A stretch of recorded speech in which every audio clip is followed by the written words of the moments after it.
Je voudrais d'abord vous remercier. Vous remercier et vous encourager parce que je sais que vous faites beaucoup de sacrifices. Beaucoup de sacrifices parce que vous êtes dans les villages les plus reculés. Mais votre engagement aux côtés des populations, vos engagements aux côtés de ces enfants que vous voulez former pour qu'ils deviennent des citoyens modèles, vous pousse même à oublier certains sacrifices que vous faites tous les jours. L'enseignant, s'il y a quelqu'un qu'on doit respecter dans cette nation, l'enseignant serait en première ligne. Des amis européens m'ont trouvé dans cette classe. J'avais un poème qui s'appelait, le titre c'était Au-dessus du toit. Et le paradoxe, c'est que la classe n'avait pas de toit. Une dame est arrivée qui est une Bretonne. Elle passait, elles étaient en groupe parce que c'était en tout cas un voyage groupé. Ils sont venus me voir, ils ont rigolé. Ils m'ont dit, mais au-dessus du toit, mais le toit est imaginaire. L'enseignant peut imaginer toutes sortes de scénarios pour pouvoir enseigner. On a discuté, c'était le top départ. C'était une association humanitaire qui m'a permis de construire l'école de Diop Ndofène, d'installer même un centre de couture, un potager qui permettait aux femmes de récolter 500 000 francs partout, parce qu'ils vendaient de l'oignon, ils vendaient tout. Et l'école était partie. J'ai fait 5 ans là-bas, aucun élève n'achetait des fournitures scolaires. Les fournitures, je me débrouillais avec mes partenaires pour mettre en place les stylos, les cahiers, tout ce qu'il faut. Ce qu'on demandait aux populations, c'est d'envoyer les enfants à l'école. Pour vous dire quoi? Parce que je vous ai bien écouté, surtout madame le professeur de mathématiques, un enseignant ne réclame pas considération. Un enseignant ne réclame pas de la personnalité.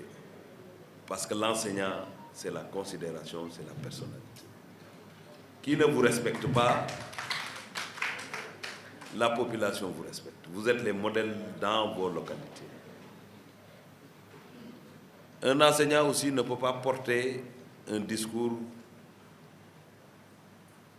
qui demande au chef de l'État, nous nous sommes battus depuis le début, mais quand on parle aux gens, on nous dit « qu'est-ce que vous avez ?» On ne fait pas de la politique pour vous, ce n'est pas du marchandage. La politique, c'est de la croyance, c'est un engagement. Moi qui vous parle, quand j'ai accompagné le chef de l'État en 2000, même en 2011, même en 2012, avant qu'il ne gagne, je n'ai jamais pensé un jour être maire ou être quoi que ce soit. Je le faisais gratuitement parce que j'y croyais. Vous savez que tous ceux qui font de la politique ne peuvent pas avoir de la promotion, comme vous pouvez l'appeler. Mais vous avez la plus grande promotion, c'est être engagé dans une bataille et gagner cette bataille-là. Aujourd'hui, vous tous, vous savez que le candidat que vous avez, le responsable que vous avez, qui s'appelle Macky Sall, est en train d'abattre un travail qu'aucun président avant lui n'a fait. C'est ça le réconfort. Le reste, ce n'est pas important. Aujourd'hui, je suis le ministre des Sports, je suis le maire de Fatick. Mais Barrow, mon chef de cabinet, ce qu'il a fait comme sacrifice, je n'ai même pas fait le tiers. Parce qu'au moment où Macky Sall traversait le désert, Abdoulaye Wade tapait sur lui, il a démissionné, il est parti. S'il y avait quelqu'un qui se sacrifiait tous les jours à travers les journaux, les radios, en attaquant frontalement le chef de l'État, c'est Barrow. Et aujourd'hui, il n'est pas ministre.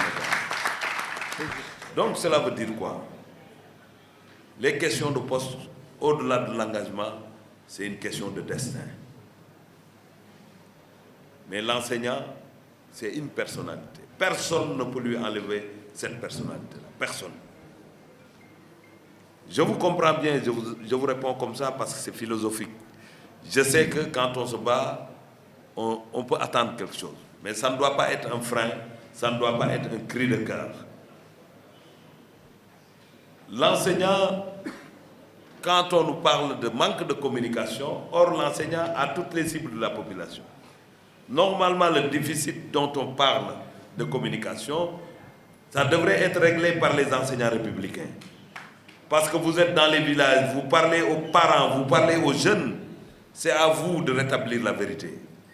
Mais ce qu'il faut dire et le constater avec amertume, c'est que de ce côté-là, que ce soit nous, que ce soit vous, il y a quelque part une attente non justifiée et qui peut être qualifiée à de la paresse en réalité. Parce que ces grèves-là, il y a beaucoup de grèves qui ne sont pas des grèves réalistes. Moi, je participe aux négociations des fois. Il y a des enseignants, il y a des syndicats qui se battent par principe. Mais il y en a d'autres qui ont des considérations politiciennes qui n'ont rien à voir avec le combat des enseignants. Vous n'allez pas nous dire que les autres syndicats, ceux qui sont dans d'autres partis sont plus nombreux que ceux qui sont aujourd'hui avec la coalition Benno Bokk Yakaar.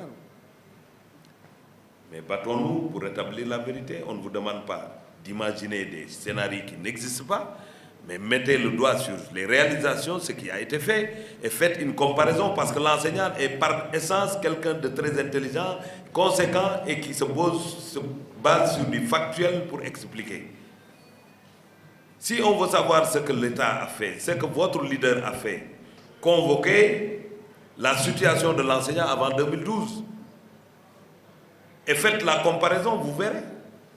Dans tous les domaines, que ce soit au niveau de la construction des classes, dans la formation, le recrutement, le salaire et les conditions de travail. Il fut des temps pour aller à Diakhao, il faut faire 4 heures de temps parce qu'il n'y avait pas de route. Moi, j'ai marché plusieurs fois de Diakhao à Fatick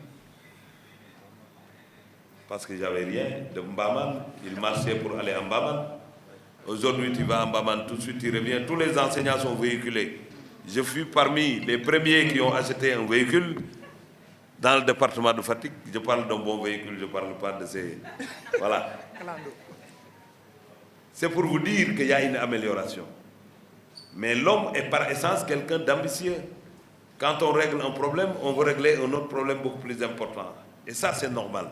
Mais quand même, soyons fiers de notre leader, soyons fiers de ce qui a été fait.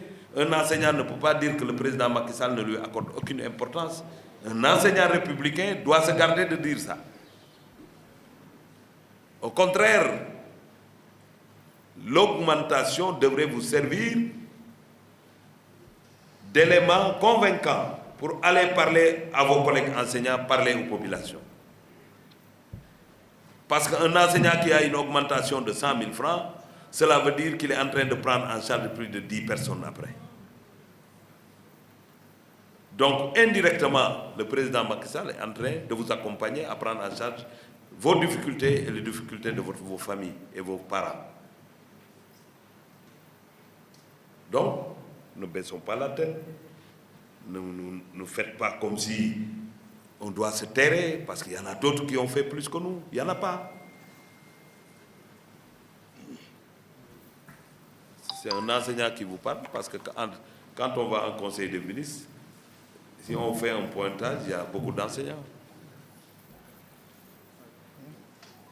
Et je vous parle, monsieur le ministre le sait, vous devez être fier parce qu'un enseignant vous représente. Moi, je suis un enseignant, mais je suis le premier enseignant à avoir passé service avec un président de la République en exercice.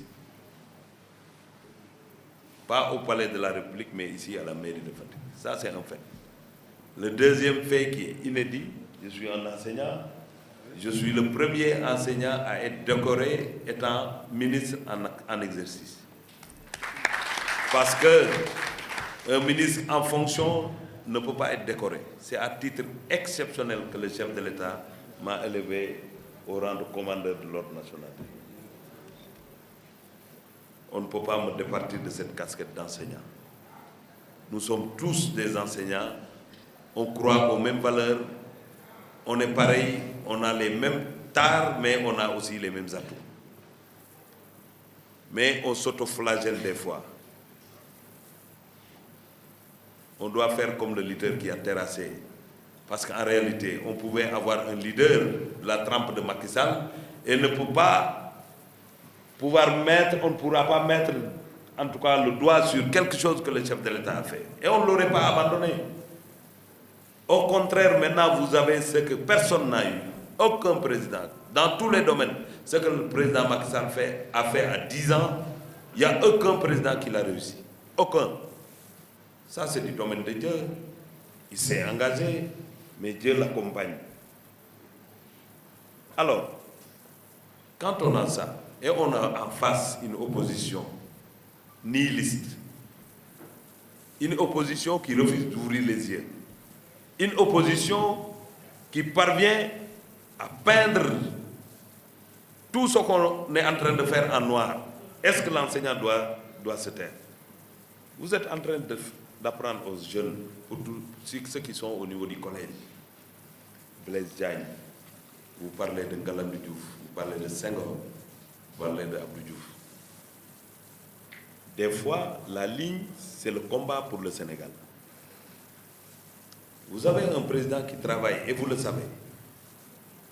Il y a des jeunes qui pensent qu'il faut effacer tout le monde et qui ne sont pas clean. Et vous les laissez gagner du terrain. Et vos revendications, vous pensez que c'est de la considération. Ah non, aujourd'hui, le président a besoin de vous, votre leader, parce qu'il y a lieu de sauver un régime. Dans tout le débat que vous voyez, politicien, dites-moi un seul leader qui a intégré dans son programme la prise en charge correcte des enseignants. Il n'y en a pas. On nous parle de pétrole vendu. On nous parle de détournement, mais on ne nous parle jamais de la situation des enseignants. Et ils ne sont pas plus méritants que vous. Des fois, vous êtes même plus diplômés qu'eux. Mais c'est parce qu'ils utilisent le bavardage pour gagner du terrain. C'est à vous de freiner ça. Parce que vous êtes comme les réseaux sociaux. Parce que vous êtes partout. Les réseaux sociaux, sous l'arbre derrière Diakhao, on peut être connecté au monde. Mais l'enseignant est partout, à tout moment, à tout instant, il peut être connecté au monde. Parce que vous parlez à l'échantillon de la population, les jeunes, mais les parents d'élèves. Je pense que c'est là où le chef de l'État vous attend. Le reste, ça va continuer. Vous m'avez parlé de chargé de mission et tout. Mais chargé de mission, c'est une question de confiance. J'aimerais bien nommer un chargé de mission, mais faudra-t-il que je le connaisse? Ça aussi, il faut le savoir. J'ai d'autres chargés de mission qui ne sont pas là. On vous a présenté ceux qui sont à Fatick, mais j'ai un chargé de mission à Tataguine et ailleurs. J'ai des femmes chargées de mission. Ça aussi, peut-être ce n'est pas vous, mais qui me connaît sait que je suis plutôt féministe. J'ai beaucoup plus d'amis femmes que d'hommes. Parce que les hommes, ils ne font que créer des difficultés. Mais les femmes, ils te regardent avec générosité, elles te regardent avec respect. Donc, là, il n'y a pas de souci. On va améliorer. Mais si vous avez aussi des choix, des ambitions, faudra-t-il aussi qu'on nous transmette ces ambitions? On ne peut pas se lever un jour, beau jour, et dire qu'Absa est nommé sous-préfet ou bien adjoint au sous-préfet. Non, ce n'est pas possible. Il faut qu'on nous décline sur du papier les profils et les ambitions. Ce qui est possible, on essaiera. Si ça arrive, on saura que c'est parce qu'on va demander ça. Ce n'est pas une obligation. Donc, votre combat, votre adversaire, c'est ceux qui veulent déstabiliser ce pays et ceux qui veulent utiliser le système scolaire, le syndicalisme, pour attaquer votre leader, le chef de l'État. Vous devez contrer ça. Mais je sais que vous n'avez pas grève. Vous grève, ah oui, parce que d'ailleurs, moi, je vous suis ça, fatigue, tout le monde est en grève, etc. Même ceux qui sont responsables politiques, c'est les premiers parce que c'est une manière d'aller se reposer. Même s'ils n'y croient pas. Moi, j'avais pensé que après l'augmentation, les enseignants de Fatick allaient organiser une grande cérémonie ici, remercier le chef de l'État, utiliser ça comme un plaidoyer pour que les gens arrêtent le combat inutile. Mais rien ne s'est fait. Il faut que nous changions de tout. Il y a une politique. Vous avez vu Sonko est passé hier, et je remercie aussi les populations et les jeunes de Fatick qui voulaient le déclarer persona non grata. Je leur ai dit, rentrez chez vous, laissez-le passer, parce que la politique aussi, c'est pas ça. nit doo ko may buzz bàyyi leen ko mu dem. Quand il est venu, il n'a vu personne. Il parle de ses passages en Fatick, la Coupe d'Afrique qui est venue. Il passera aussi pour que la Coupe du Monde arrive. Donc, il était perdu, il ne sait pas ce qu'il dit. J'ai oublié de vous dire aussi que c'est un collègue enseignant comme vous qui est le premier à avoir remis au chef de l'État la Coupe d'Afrique de football. Donc, kon kay nag am na lu ñu war a wax nag enseignants yi kay yàlla bañu leen. Donc, il faut que ngeen comprendre loolu bu baax a baax. Maintenant, par rapport au financement, la discrimination positive pour les enseignantes, les femmes enseignantes. Je suis bien d'accord, mais il faut une certaine organisation. L'enseignante qui veut de l'argent peut aller à la banque. Si ce n'est pas de l'argent qu'on vous donne gratuitement, la banque est là pour aller chercher de l'argent. Non, yàlla mënu laa yëkkati ngay wàcce sa bopp. Il y a des gens qui, l'année, du ñu dajale 200 000. Dieu t'a choisi. Il y a des gens plus intelligents que nous. Ils ne peuvent pas être enseignants. Parce que, au-delà de tout ce qu'on fait, il y a le destin. Vous êtes enseignant. À chaque fin du mois, vous gagnez de l'argent. Le reste, c'est une question d'organisation. Vous pouvez même, des enseignants peuvent se regrouper en GIE, lever des fonds et faire travailler. Mais il y a des choses que les textes vous interdisent. Mais il y a toujours des contournements pour y arriver. Donc c'est ça. Vos bases aussi, vous pouvez les organiser et aller lever des fonds. Il y a Sénégal Service qui est là, où vous pouvez organiser vos bases politiques pour les organiser en entité et pouvoir lever des fonds et aller travailler. Donc je vais quand même vous féliciter encore une fois et masawu leen ci ñi nga xamante ne ils sont. Je sais que vous avez quitté vos communes pour venir ici. Cette campagne, c'est une campagne de visite de proximité. Ce n'est pas une campagne de grande mobilisation. Ne vous dites pas aussi qu'à Fatick, il n'y a pas d'opposition. Il faut qu'on élève le taux de participation pour avoir un bon taux et être parmi les premières communes, les premiers départements du Sénégal. C'est ça qui va nous donner les arguments pour continuer à revendiquer quelques conditions auprès du chef de l'État. Mais si on n'y arrive pas, mais ne pensez pas qu'on pourra prendre le relais pour continuer le combat. Le combat ne s'arrête pas en 2023, ni 2022, ni 2024. Le combat est plus lointain que ça. Le combat durera plus de temps que ça. Et dites-vous bien que cette génération-là, après cette génération qui est là, génération yu nekk ci affaire mais dans 2-3 ans c'est vous qui allez prendre les choses en main. Ça il faut ngeen comprendre ne ce n'est pas que le président ngeen di gunge seen bopp ngeen di gunge parce que di ngeen ko gunge ba pare defarale seen bopp moo tax n'abandonnez pas la politique, engagez-vous parce que les choses sont entre vos mains. Donc Moustapha Mbacké, je vais vous remettre 2 millions tout à l'heure.